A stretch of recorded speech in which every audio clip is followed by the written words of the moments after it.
अर्जुन ने आचार्य द्रोण को भी घायल कर दिया। अर्जुन ने आचार्य द्रोण के माथे पे मार दिया, हाथ पे मार दिया। जब आचार्य द्रोण भी रक्त रंजित हो जाते हैं, कवच कट चुका होता है, तो अश्वत्थामा से ये देखा नहीं जाता। अश्वत्थामा अपने मन में प्रशंसा तो करता है अर्जुन की कि यार क्या लड़ रहा है लड़का, लेकिन नमस्कार मित्रों, स्वागत है आप सभी का श्री महाभारत के इस कथानक में। और कहानी पहुंची है मूल महाभारत के विराट पर्व में और चल रहा है विराट युद्ध, जहां पर कल आपने देखा कि कैसे ही सामना होते ही जब दुर्योधन जा रहा होता है, अपने गायों को लेके जा रहा होता है, तो अर्जुन ने उसको रोक दिया। जब अर्जुन ने उसको रोका तो यहाँ पे कर्ण सामने पहुँच जाता है, कर्ण भिड़ जाता है, कर्ण युद्ध करता है और कर्ण घायल होकर वहाँ से भाग जाता है। अब कर्ण को घायल होने के बाद दुर्योधन देखता है, तो दुर्योधन आगे बढ़ता है कि ठीक है अब इससे युद्ध किया जाएगा। दुर्योधन आगे बढ़ता है, अर्जुन ने दुर्योधन की पूरी पलटन को अपने बाणों से रोक दिया, वो आगे नहीं बढ़ पा रहे हैं।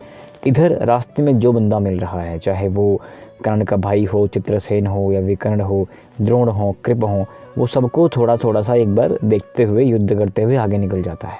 अब अर्जुन ने यहाँ पर सेना को रोकने के लिए, सेना से युद्ध करने के लिए दिव्यास्त्र का प्रयोग कर दिया, जहाँ से एक बाण से हजारों बाण निकल रहे हैं। तो लोग इस अमानुषीय कार्य को वाह वाह कर रहे हैं और यहाँ पर युद्ध चल रहा होता है। उत्तर ने पूछा कि अब हमें कहाँ चलना है, आप बस आदेश करिए, मैं अपने रथ को वहीं लेके जाऊँगा।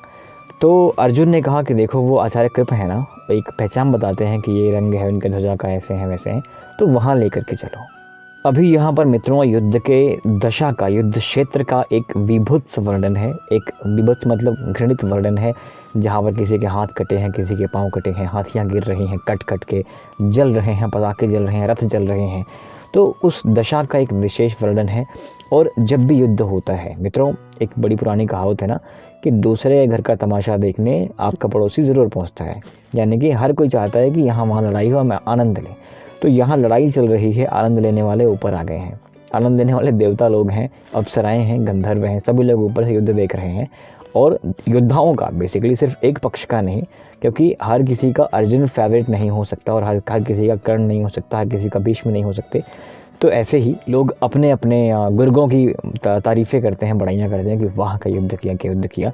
लेकिन एकजुट यहाँ पर सभी लोग अर्जुन के अमानवीय कृत्य की बहुत चर्चा कर रहे हैं। मित्रों एक बात बहुत ज़रूरी है आपको यहाँ पे बतानी है, वो ये है ना कि अर्जुन इस तरह से सब पे भारी पड़ कैसे रहा है और क्यों पड़ रहा है। क्या अर्जुन को लोग जानते नहीं थे? क्या अर्जुन कुछ अलग था? यहाँ पे ना जब सारी बात होती है माइंडसेट की, आपको पता है कि अर्जुन एक महावटी योद्धा है, इसमें कोई संशय नहीं है। लेकिन अर्जुन ने यहाँ पे 12 साल क्या किए हैं, कष्ट बिताए हैं, टॉर्चर करा गया है, धर्म इनके साथ है, इनके साथ अधर्म हुआ है, पाप हुआ है, अन्याय हुआ है, सारी चीज़ इन्होंने तपस्या करी हुई है, इन्होंने अपने मांस को जलाया हुआ है, योग करा हुआ है। उसके बाद सबसे इम्पोर्टेंट कि 5 साल का इन्होंने क्रैश कोर्स भी किया हुआ है। तो क्रैश जो होता है ना, आजकल आप देखते हैं क्रैश कोर्स कर लो, ये कर लो, तो इन्होंने 5 साल जाके ट्रेनिंग ली है, वेल इक्विप्ड हैं अभी जाके, ये देवलोक से आए हैं, समस्त दिव्यास्त्र इनके पास हैं ऑलमोस्ट। और भगवान शंकर ने इनको आशीर्वाद दिया है, भगवान शंकर को इन्होंने युद्ध में प्रसन्न करा हुआ है। तो आप समझ रहे हैं ये सारी बातें, यानी कि क्रेडेंशियल है ना इनके कि मैंने ये करा है, मैंने वो करा है, मैंने ये करा है, ये सारी बातें ही जो भी सामने आ रहा है उसको पता है अब कि अर्जुन ने ये करा है, अर्जुन ने ये करा, अर्जुन ने ये करा, अर्जुन ये वो वाला अर्जुन है अब तो ये मनोभाव ही ना लोगों को हारने के लिए काफ़ी हो जाता है। अर्जुन युद्ध तो तभी जीत जाता है जब वो युद्ध करने के लिए इनसे अकेला खड़ा हो जाता है। ठीक है, आपने MS धोनी ज़रूर देखी होगी, एक पिक्चर आई थी 2000 कब आई थी मुझे याद नहीं आ रहा, 4-5 साल तो हो गए हैं। MS धोनी के ऊपर जो पिक्चर बनी थी उसमें एक डायलॉग है ना कि पता है हम मैच कहाँ पर हारे, हम मैच में नहीं हारे, हम मैच वहाँ पर हारे जहाँ पर युवराज सिंह को दिख रहा होता है ना कि बास्केटबॉल का एक वो होता है, वहाँ पर वो जा रहा होता है, तो इनके प्लेयर्स जो होते हैं कहते हैं अरे यार क्या बंदा है यार, क्या चाल है यार। तो ये लोग यहीं मैच हार जाते हैं, ये कर चुका होता है डोमिनेट माइंड में यार कि युवराज सिंह आ रहा है। और बाद में धोनी कहता भी है ना कि बहुत मारा, धागा खोल दिया। तो मैच ये उस धागे खोलने वाली बात पे नहीं हारे थे, वो पहले ही हार गए थे अपने माइंड में, यार ये ऐसा बंदा है ना, ये बहुत मारेगा हमें, कि देख क्या क्या स्टाइल है, क्या कान में घूम रहा है। तो ऐसे ही ये लोग भी मैच पहले ही हार गए थे, युद्ध पहले ही हार गए थे, क्योंकि इनको पता चल गया था कि ये सिर्फ अर्जुन नहीं है, ये वो अर्जुन है जो 12 साल तक वन में तप कर चुका है। ये वो अर्जुन है जिसके पास असंख्य दिव्यास्त्र हैं। ये वो अर्जुन है जो इंद्र से सीख कर आया है। ये वो अर्जुन है जो भगवान शंकर को प्रसन्न कर चुका है। ये वो अर्जुन है जो महाभटों का वध कर चुका है। ये वो अर्जुन है जो अपने एक मंत्र पे बड़ी बड़ी शक्तियों का संधान कर सकता है। ये वो अर्जुन है जिसकी पत्नी का हमने अपमान किया है। ये वो अर्जुन है जिसकी भाइयों को हमने जुआ में हराया है। ये वो अर्जुन है से सामना करने हम जा रहे हैं। और ये वो अर्जुन है जो नर नारायण का अवतार है। ये वो अर्जुन है जिसे नारायण का सानिध्य प्राप्त है। तो उस अर्जुन से सामना करना आसान बात तो है ही नहीं। तो यहाँ पर सारी की सारी बात यही हो जाती है ना कि युद्ध कर किससे रहे हो। जब डोमिनेटिंग नेचर अर्जुन का आ चुका है कि भैया अब जो होगा देखा जाएगा, अर्जुन को पता चल गया है ना कि यही तो हार रहे मेरे से, तो अर्जुन रुकने वाला नहीं है। धड़ाधड़ अटैक करे जा रहा है। और वो चाह रहा है ना कि जो युद्ध 12 घंटे 13 घंटे में ख़त्म हो रहा है, मैं अभी उसको आधे घंटे में ख़त्म कर दूँ। इंटेंट बढ़ गया, इंटेंसिटी बढ़ गई, फ्रीक्वेंसी बढ़ गई है। बाण चलाने की कला हमेशा से उसकी वही थी। कब पकड़ता है कब छोड़ देता है। जब आप महाभारत देखेंगे ना तो इसका विशेष उल्लेख आता है। कर्ण बोलता है अपने सारथी शल्य को कि यार देख रहे मैंने इसकी इतनी प्रत्यंचाएँ काट दी और ये बार बार कब बांध लेता है पता ही नहीं चल रहा। तो जब अर्जुन ने कहा कि आगे बढ़ो और आचार्य कृप के पास चलो, तो उत्तर ना बहुत कुशल था, प्रवीण था इस कला में।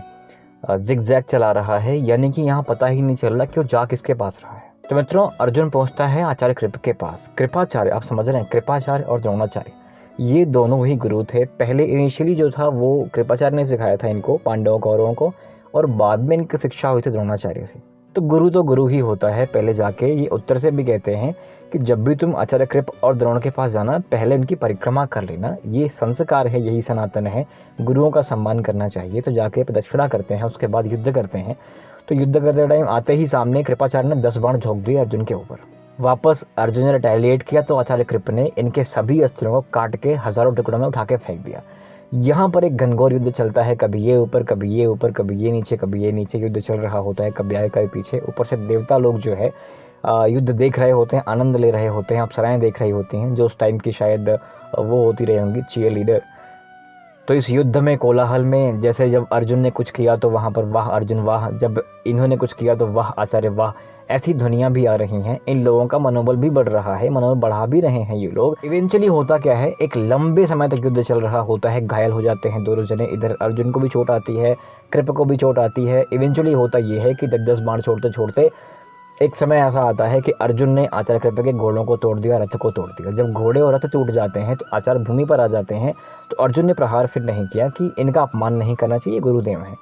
लेकिन गुरुदेव ने फिर संभाल लिया अपने धनुष को। धनुष जो कट चुका था वापस धनुष लिया और एक बल ऐसा मारा कि अर्जुन को चोट आती है। फिर अर्जुन ने रिटेलिएट कर दिया, यहाँ कवच कट जाता है। आचार्य कृप का जब कवच कट जाता है, लेकिन आचार्य अपना पीठ दिखा के भागते नहीं हैं, युद्ध करने के लिए खड़े रहते हैं, जमीन से युद्ध करने के लिए खड़े रहते हैं। एक धनुष टूट रहा है, दूसरा उठा रहे हैं, खत्म होते हैं तो अनाज से युद्ध करते हैं। लेकिन युद्ध करने की कला और जिद और हठ में आचार्य खड़े होते हैं।